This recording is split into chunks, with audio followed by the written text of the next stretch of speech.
शिवसेनेच्या माध्यमातून राजकीय आणि सामाजिक क्षेत्रात अनेक वर्ष मी करत असलेले काम आणि सांगलीमध्ये कृष्णाई महोत्सवाचे केलेलं आयोजन यामुळे माझी एक चांगली प्रतिमा तयार झाली आहे। राजकीय प्रतिमा मलिन करण्यासाठी चुकीची माहिती पसरवली आहे। सांगली मिरज कुपवाड महानगरपालिकेमध्ये 2001 साली वारसा हक्कानुसार मी सफाई कामगार म्हणून कामावर रुजू झालो होतो। मात्र 2005 साली मला निलंबित करण्यात आलं होतं। 2013 पर्यंत उदरनिर्वाह निधी मला देण्यात आला होता। मात्र 2013 नंतर कोणतीही निधी किंवा देय मी घेतलेलं नाही। पूर्वी सेवेत असताना प्रामाणिकपणे काम केलं आणि राजकारणात आल्यापासून या ठिकाणी सुद्धा प्रामाणिकपणे मी काम करत आहे। मी मनपाच्या कोणत्याही पगाराची चोरी केली नाही, असा खुलासा शिवसेना जिल्हा संघटन प्रमुख आणि मेहतर समाजाचे नेते महेंद्र चंडाळे यांनी केलाय। सांगलीमध्ये महेंद्र चंडाळे हे प्रसार माध्यमांशी बोलत होते। सर्व राजकीय पदांचे राजीनामे देऊन मी पुन्हा सफाई कामगार होण्यास तयार आहे, अशी ही माहिती नेते महेंद्र चंडाळे यांनी यावेळी दिली आहे। माझं नाव महेंद्र चंडाळे। मी 2001 साली महापालिकेमध्ये लाडपागी समितीच्या शिफारशीच्या अनुषंगाने वारसा हक्काने नियुक्ती मिळाली। त्यानंतर 2005 पर्यंत मी कामावर रुजू होतो। 2005ला मला निलंबित करण्यात आले एका गुन्ह्यामध्ये माझं नाव आल्यामुळे, आणि त्यानंतर मी जामीनवर असताना उदरनिर्वाह निधी म्हणून शासनाची जी तरतूद आहे, ज्या निलंबित कर्मचाऱ्यांना ती दिली जाते, ती देण्यात येत होती। त्याचा कालखंड हा 2006 ते 2013 फेब्रुवारीपर्यंतचा आहे। तोपर्यंत मी कोणत्याही राजकीय पदावर किंवा कोणत्याही राजकीय संघटनेत नव्हतो। त्यानंतर 2013 फेब्रुवारीनंतर मला कोणत्याही प्रकारचा निधी देय झालेला नाही आहे किंवा दिलेला नाही आहे। तसा पूर्ण रेकॉर्ड मी महापालिकेतनं माहिती अधिकारातून मिळवलेला आहे।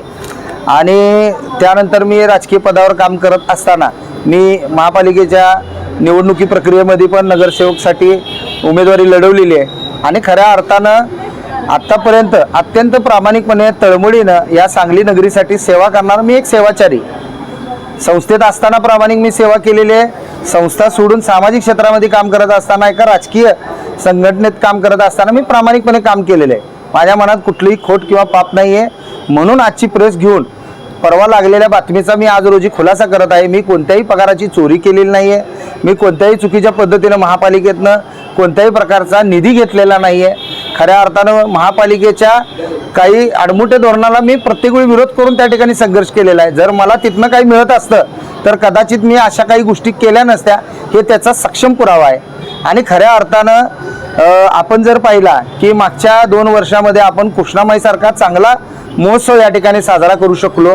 या सगळ्यामुळे माझी झालेली सांगली नगरीतली प्रतिमा पाहता कुणाच्या तरी मनामध्ये द्वेषभावना आली आणि त्याला आधारित हे माझ्या विरुद्ध कटकारस्थान करून माझ्या नावाची बदनामी करण्यासाठी केलं गेलेलं षडयंत्र होतं। आणि खऱ्या अर्थानं त्याचे सक्षम पुरावे आज रोजी आपल्या सर्व पत्रकार बंधूंसमोर, सांगलीकरांसमोर मी ठेवत आहे। खऱ्या अर्थानं मी काहीही चुकीचं वागलेलो नाही। आणि जर पुढे जाऊन पुढे जर तुम्हाला पुरावा पाहिजे असेल तर या राजकीय पदाचा सुद्धा आज रोजी मी राजीनामा द्यायला तयार आहे।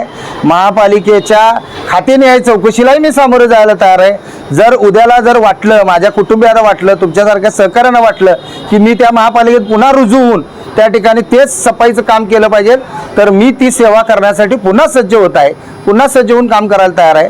कारण आयुष्यात येऊन सगळं होता येतं, एक सफाई कर्मचारी होता येत नाही। कारण लोकांकडून होणारा मान अपमान सहन करून लोकांना सेवा देणारी जमात म्हणजे ही सफाई कर्मचारी आहेत। आणि त्याचा जर इतिहास तुम्ही पाहिला तर तुम्हाला मुघल काळापासून तर आत्तापर्यंतचा हिंदुत्वासाठी त्याग करणारा, बलिदान करणारा सगळ्यात मोठा समाज म्हणून हा सफाई कर्मचारी वर्ग आहे। लक्षात घ्या, ज्या त्यावेळी ज्या त्या महान लोकांनी त्याग केला, बलिदान दिलं, त्या लोकांनी थोरत्वाला गेले, परंतु आमच्या पूर्वजांनी त्या काळी हिंदुत्वासाठी केलेला बलिदान ते आज तगायत आम्ही भोगत आहोत। आणि माहीत नाही की पुढं आणि किती भोगावं लागेल। आणि या माध्यमातून मला एक महापालिकेला सांगणं असेल की ज्या पद्धतीनं चुकीच्या वागणाऱ्या सफाई कर्मचाऱ्यांवर तुम्ही ही कारवाई केली, त्याच पद्धतीने महापालिकेच्या या कर्मचाऱ्यांच्या विरोधात जे काही चुकीचं आपल्या महापालिकेमध्ये घडतंय त्याच्यावर पण तुम्ही त्वरित कारवाई करावी। कारण ती जी काही स्थावर मालमत्ता ते वापरतात, ते सफाई कर्मचारी क्वार्टर्स म्हणून ज्या ठिकाणी राहत आहेत, त्याचा ते घरभाडा स्वरूपात त्यांच्या पगारातून कपात होते आणि परत त्यांच्याकडून घरपट्टी वसूल केली जाते। ती अत्यंत निंदनीय गोष्ट आहे। कारण एकाच मालमत्तेसाठी 2-2 प्रकारचे कर घेणे हे कोणत्याही कायद्यामध्ये योग्य नाही आहे आणि त्या लोकांवर होणारे अन्याय, त्यांची होणारी आर्थिक पिळवणूक थांबवावी. कारण लाडपागे समितीच्या योजनेचा एकच या ठिकाणी प्रयत्न आहे की ह्या लोकांची सामाजिक, शैक्षणिक आणि आर्थिक उन्नती व्हायला पाहिजे. जर तुम्ही आर्थिक उन्नतीच त्यांची खोडीत काढला तर सामाजिक होणार नाही, शैक्षणिक होणार नाही.